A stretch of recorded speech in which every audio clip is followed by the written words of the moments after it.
Saya belum menerima secara fisik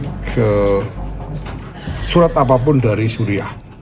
Ketua Umum Pengurus Besar Nahdlatul Ulama, Yahya Holil Stakuf atau Gus Yahya buka suara mengenai tudingan bahwa dirinya terafiliasi dengan jaringan Zionisme. Dugaan afiliasi dengan Zionis inilah yang diduga menjadi pemicu adanya pemakzulan terhadap Ketua Umum PBNU tersebut. Ditemui seusai rapat koordinasi Ketua PWNU Indonesia di Surabaya, Jawa Timur pada Minggu, 23 November 2025, dini hari, Gus Yahya menegaskan bahwa dirinya memang pernah berkunjung ke Israel menghadiri forum di Yerusalem pada 2018 silam. Saat itu ia juga bertemu dengan Perdana Menteri Israel Benyamin Netanyahu. Saya itu tahun 2018 sudah pernah pergi ke Israel. Saya bertemu Netanyahu.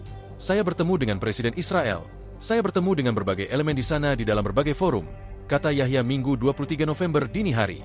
Disampaikannya bahwa dalam lawatan tersebut tak pernah menjadi masalah di internal NU. Buktinya, NU juga kembali memilihnya sebagai Ketua Umum pada Muktamar NU ke-34 di Bandar Lampung pada 2021 lalu. Gus Yahya juga menegaskan, misinya bertolak ke Israel kala itu untuk membela Palestina. Di forum tersebut, Gus Yahya juga menegaskan bahwa dirinya datang untuk membela Palestina. Ia pun menegaskan tak pernah berhenti berjuang untuk kemerdekaan Palestina. Gus Yahya sendiri menghadapi isu pemakzulan seusai adanya risalah rapat harian Syuriah PBNU tertanggal 20 November 2025. Dalam dokumen itu, salah satu dasar pemberhentian Gus Yahya ialah karena polemik kedatangan akademisi pro-Zionis Israel, Peter Berkowitz, menjadi pemateri dalam Akademi Kepemimpinan Nasional Nahdlatul Ulama di Jakarta, Jumat, 15 Agustus 2025 lalu. Syuriah PBNU memandang bahwa hadirnya jaringan Zionisme itu telah melanggar nilai dan ajaran PBNU. Merespons risalah tersebut, Gus Yahya pun menegaskan dirinya tak akan mundur dari Ketua Umum PBNU. Dalam rapat tertutup itu, Gus Yahya mengatakan sudah menjelaskan persoalan yang terjadi belakangan ini.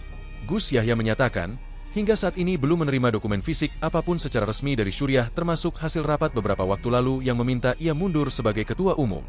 Meski demikian, salinan risalah rapat Syuriah yang beredar tersebut dinilai tidak memenuhi standar resmi organisasi.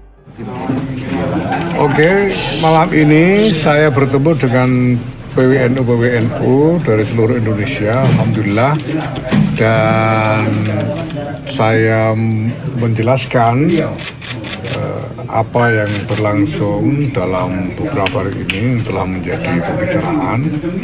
Ya, dan Alhamdulillah kemudian PWNU bisa mendapatkan pemahaman yang utuh tentang semua yang terjadi. Nah,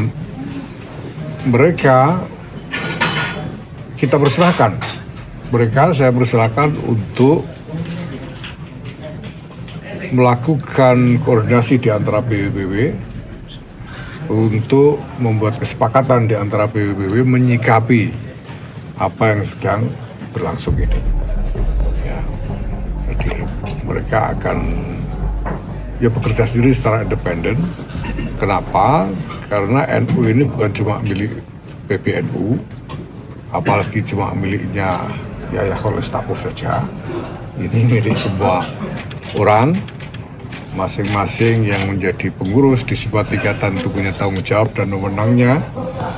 Dan karena ini masalah yang berpotensi punya dampak nasional, maka ya mereka juga berhak untuk bertindak untuk melakukan upaya-upaya dalam rangka mencari maslahat bagi NU ini. Itu yang pertama. Yang kedua, saya belum menerima secara fisik surat apapun dari Suriah.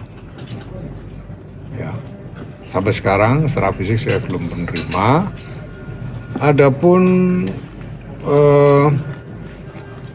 yang disebut sebagai risalah yang beredar di media sosial itu juga tidak memenuhi standar resmi dari dokumen resmi organisasi. Karena kalau dokumen resmi itu tanda tangannya digital sehingga bisa benar-benar dipertanggungjawabkan kapan tanda tangannya, oleh siapa, dan seterusnya itu bisa dipertanggungjawabkan kalau tanda tangan digital. Nah, kalau tanda tangan